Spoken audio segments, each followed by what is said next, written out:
Graça e paz a todos, que Deus abençoe vocês. Aqui quem fala é o pastor Jefferson e estamos aqui para compartilharmos de mais uma porção da mesa do Senhor para nossas vidas. Eu quero ler com você um texto que está no Evangelho do Senhor, a qual escreveu Mateus, no capítulo 26, a partir do versículo 19, que diz assim: E os discípulos fizeram como Jesus lhe ordenara, prepararam a Páscoa. Chegada a tarde, assentou-se Jesus à mesa com os 12, e comendo, disse: Em verdade vos digo, que um de vós há de me trair. E eles, entristecendo-se muito, começaram cada um a dizer: Porventura sou eu, Senhor? E ele respondendo disse: O que mete a mão comigo no prato, esse há de me trair. E em verdade, o Filho do Homem vai, como acerca dele está escrito. Mas ai daquele homem, por quem o Filho do Homem é traído. Bom seria para este homem que não houvera nascido. Versículo 25. E respondendo Judas, o que o trairia, disse: Porventura sou eu, Rabi? E ele disse: Tu o disseste. Aqui estamos diante de uma situação da comemoração da Páscoa, uma situação festiva, onde no costume judaico todos festejavam a libertação do povo hebreu lá cativo no Egito. Isso está no livro do Êxodo, capítulo 12. E isto foi uma maravilha para o povo hebreu. Deus, com mão forte, libertou o povo de lá. E em Êxodo 12, Deus institui como seria celebrado a esta festa de libertação. Seria a Páscoa. Se matava o cordeiro e ficava-se 7 dias sem comer pão fermentado, somente o chamado pão asmo, sem fermento. E depois que sacrificava o cordeiro à tarde, eles assavam para fazer a refeição do cordeiro. E Jesus agora, que é o nosso cordeiro, é a nossa Páscoa, a qual está escrito. Primeira carta de Coríntios, no capítulo 5, no versículo 7, diz que ele é a nossa Páscoa, ele é o cordeiro das nossas vidas. Jesus agora está aqui nessa comemoração da Páscoa e ele decide ir em uma casa e ali celebrar esta última Páscoa dele em vida com seus discípulos. E em meio a esse momento de festejo, que é celebrar a liberdade do povo, que um dia foi cativo no Egito, em meio a uma ocasião de festa, de alegria, de celebração, Jesus resolve trazer uma transparência. Este momento que nós vamos falar aqui é sobre a transparência na mesa do Senhor. Na mesa do Senhor, ocasião nenhuma pode esconder aquilo que o Senhor tem para nossas vidas. Nenhuma ocasião pode ser maior do que os propósitos do Senhor para nossas vidas. Por isso Jesus, no meio dessa celebração, ele resolve trazer uma denúncia e mostrar que ali estava, no meio deles, estava alguém que iria o trair. E muitos se preocupam com isso, porque parece que Jesus está sendo imprudente no momento de celebração trazer uma denúncia. Mas a realidade é que no reino de Deus precisa trazer clareza para que pessoas e situações sejam consertadas e ali possa haver uma glorificação do nome do Senhor. O que interessa aqui não é Judas, o que interessa não é o que Judas fez, mas é o que Jesus está nos ensinando na mesa. Jesus está nos ensinando que na mesa dele tem que ter clareza. Na presença dele tem que ter uma atitude de arrependimento, de consciência de quem você é na mesa do Senhor.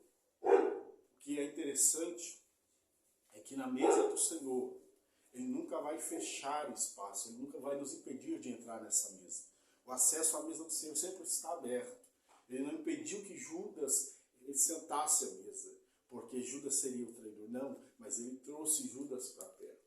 Na mesa do Senhor é assim, é sempre aberto o acesso. Mas o interessante é que o Senhor não quer somente cear conosco. O Senhor não quer somente participar de um banquete conosco, mas Ele quer que a gente carregue a marca. Porque se você não carregar a marca, assim como era em Êxodo 12, que para aqueles estrangeiros que queriam participar dessa mesma celebração, deveria ser marcado, ser circuncidado, que era o tipo de marca de batismo da época.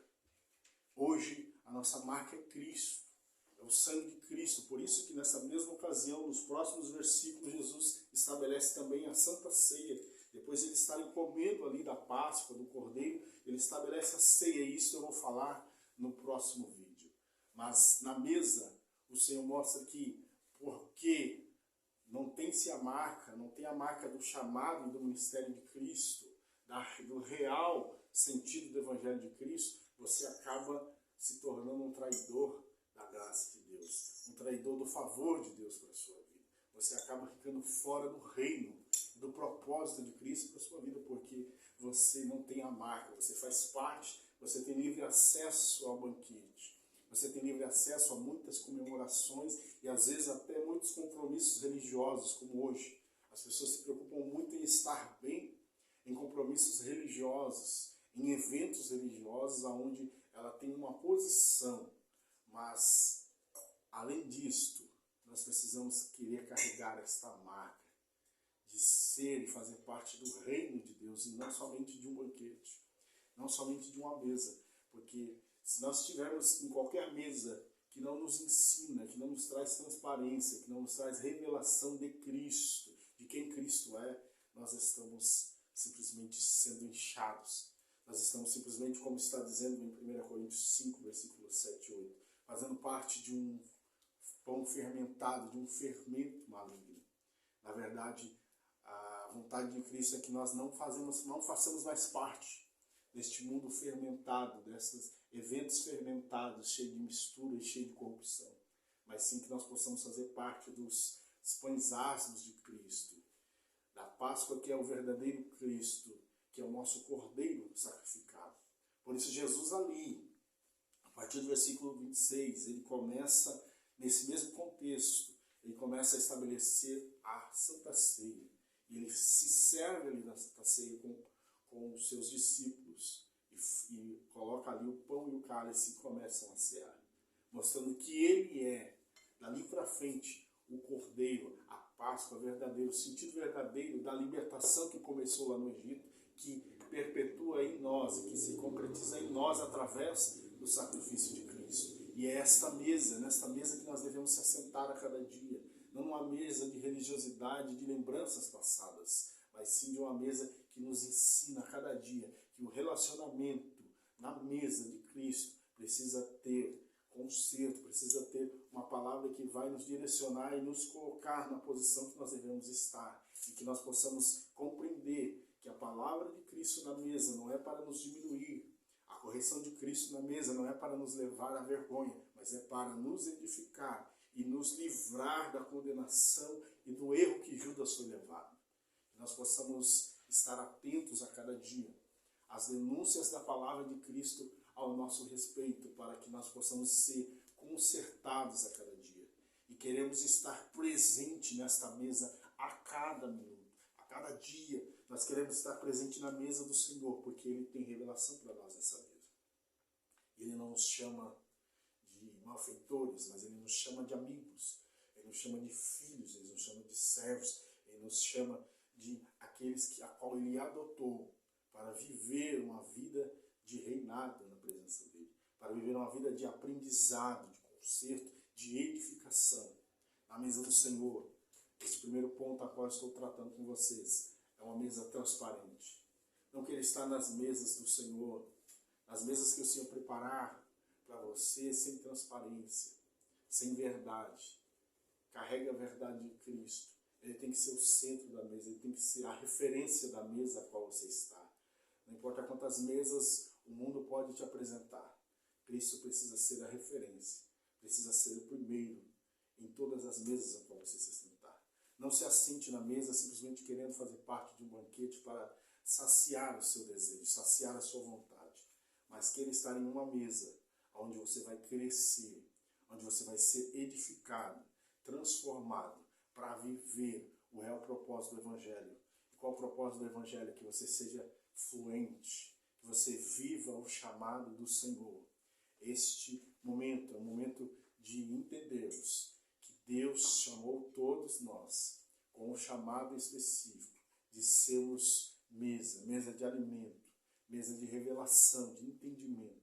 Toda a mesa do Senhor tem um porquê.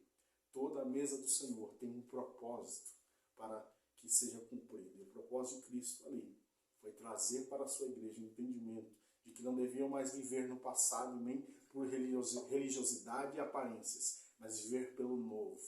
Viver pelo novo e vivo caminho que é Cristo, que é a Páscoa, é o sacrifício vivo, verdadeiro e suficiente para as nossas vidas. Portanto, não ande mais com fermento velho, não ande mais com sacrifícios velhos, mas ande no novo do Senhor, nas pegadas de Cristo, entendendo o propósito dele, entendendo qual o propósito na mesa.